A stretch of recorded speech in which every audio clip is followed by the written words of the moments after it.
Carlos Baleba has got 3 years left on his contract. Brighton have got the option to extend that for a further year. They don't want to sell. They've got no intention of selling. And because of his contract situation, they are under no pressure to sell as well. And I think also the price would be pretty prohibitive to Manchester United, and that would make it an almost impossible deal to do as it stands, because I'm sure we'll talk about it later about the number of players that Manchester United want to get money for because they want to offload. But I think Brighton will look at Carlos Baleba and they'll compare him to Moises Caicedo. And, you know, the noises coming out of Brighton are saying that he's actually further in his development at his stage of his career than Moises Caicedo was at that stage of his career. And what did Moises Caicedo go for? £115 million to Chelsea. So why can't Brighton say, well, if Moises Caicedo went for that, that's going to be our starting point with Carlos Baleba. As far as Manchester United are concerned, their focus clearly is going to be on the Premier League opener. They have signed, you know, 3 new forward players. They've revamped that front line with Matheus Cunha, with Bryan Mbeumo and with Benjamin Sesko. Yeah. But Ruben Amorim, in his news conference earlier on today, was asked the question, what chance a midfielder? And this is what... Hi Ruben, just on the midfield situation, do you want a new midfielder to come in, and would you be confident of getting one in, because it does look like you're quite light in that area? I'm really happy with our players. They are working really well. We have different players for that position, so we are prepared to win any game with our players.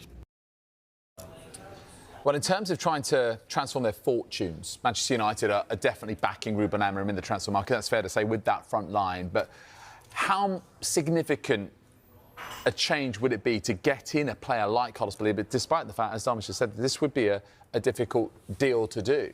I think it's almost impossible this summer. We've been speaking to the Brighton chief executive, Paul Barber, today as well, and he made it very clear that Baleba is not going anywhere. He said, we're looking forward to seeing him play for us this season. So I still think United need to bring some more players in before the window closes. Yes, they've done a lot of business across their front line, but they do need, I think, reinforcements in midfield and perhaps in defence, and there's still question marks over the goalkeeping situation as well. But I don't think it's going to be Baleba. Baleba maybe will have to be one for next summer, but if he has another really good season, his value is just going to keep going up and up and up, even though his contract situation is going to obviously develop, because he'd only have 2 years left on his contract next summer, although I don't know if Brighton have got the option to extend that by another 12 months. Well, one thing I would say about Manchester United is, before the window even opened, and how last season went when they finished 15th in the Premier League and they lost that Europa League final to Tottenham Hotspur and Bilbao as well, I think most pundits and most experts were saying this is not a one-window fix.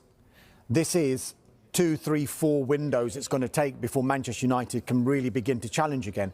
But because the window started so well for them, Matheus Cunha came in really, really early in that window.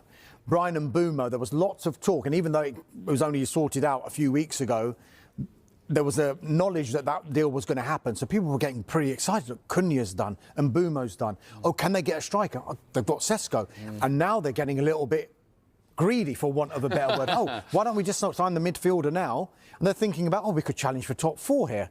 Whereas I think if you go back and just take a step back, I think most experts would agree that it's going to take a little bit longer than just this one window. And sometimes, because of the players that Manchester United need to unload, and also the money that they need to generate to be able to replenish this window, it's nigh on impossible to do every single position in one transfer window. Yes, they would love to bring in a midfielder. That's why there is this interest. And one thing I would say about the Baleba interest is, because it is out there and because Manchester United might have explored the conditions of a deal, we know how transfers work. Manchester United and other clubs do not go and express an interest in a player blindly. There must be some sort of encouragement somewhere along the line that maybe the player might think, you know what, I might be open to that move. But that is completely separate here to what Brighton's position would be, because even if Carlos Baleba just say he did want to go to Manchester United, Brighton can just say, well, you're not going anywhere.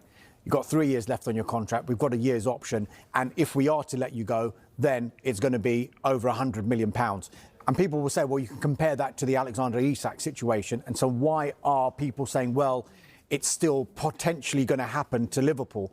Because we haven't really heard of any disunity or disharmony with regard to Carlos Baleba at Brighton. No, That's those the are big very difference distinct in that respect. there. Yeah. That's the big difference. Yeah. I think it's interesting because when you look at the amount of money spent, you know, Liverpool have spent almost £300 million. That's without Isak, if it does happen.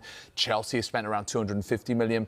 Manchester United up until this point, £214 million. But, you know, they want to be competing, especially given the fact that Liverpool and United are currently on 20 top-flight titles each, and they sense that Liverpool might get back on the perch if this spending continues that they can't keep up with. But on the point of sort of, it's not a one-window fix, Darmish, I mean, Carve, I wonder about this. Harry Maguire said in a recent interview that United were mentally weak in the past. And how much do you think that these new signings and then things like, for example, the refreshed training ground might add to a sense of rebirth, renewal at Manchester United to try and change things culturally as well? That sort of wider context piece, I guess. I think, look, what Manchester United have to do is back Ruben Amorim, which is exactly what they're doing, and give him as much time as possible, because there's been too much chopping and changing of managers, too many managers buying different players which haven't worked out. Now, sitting here, it's been a good summer for Manchester United, but we don't know how these signings are going to work out. Not every signing works out the way you think it's going to work out. For instance, when United signed Jadon Sancho, you know, a lot of people were very excited about the impact he was going to have, or Anthony, or Højlund. You know, in the transfer market, you're going to have hits and misses. Now, on paper, it looks like the 3 forwards they've signed are all going to be hits. And if you're a United fan, you'll be thinking, Ruben Amorim's got it right this time, Jason Wilcox got it right, Jim Ratcliffe's got it right. We need to get behind the team.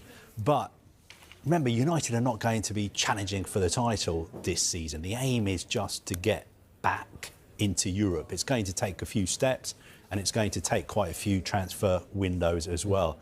I think if you're a United fan, you just want a big improvement on last season, and you want to see United playing, attacking and defending in the way that United fans are used to seeing their teams play and perform. Yeah, and at least in terms of the incomings, you know, it looks like it is shaping up that way, and we will discuss. Like Garnacho, I think, is well below what United are looking for. OK, potential incomings at Chelsea. What about outgoings at Manchester United, Darmish? Yeah, Carlo mentioned Alejandro Garnacho. The other ones, the high-profile ones, Rasmus Højlund. Ruben Amorim says that Højlund is part of the squad looking for this weekend against Arsenal. He is open to a move to AC Milan, is Rasmus Højlund, but he's not fully convinced yet. Talks have taken place between Milan and Højlund's representatives, and they are waiting now for the green light from Højlund to really push with Manchester United to try and get that deal over the line. As for Jadon Sancho, we know that Roma have made a £20 million bid to Manchester United to sign him.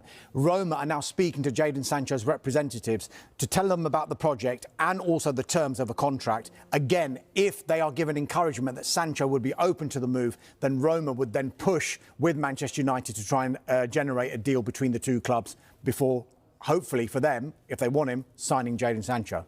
All right, let's finish the show with a done deal at Leeds United. They've announced the signing of free agent forwards Dominic Calvert.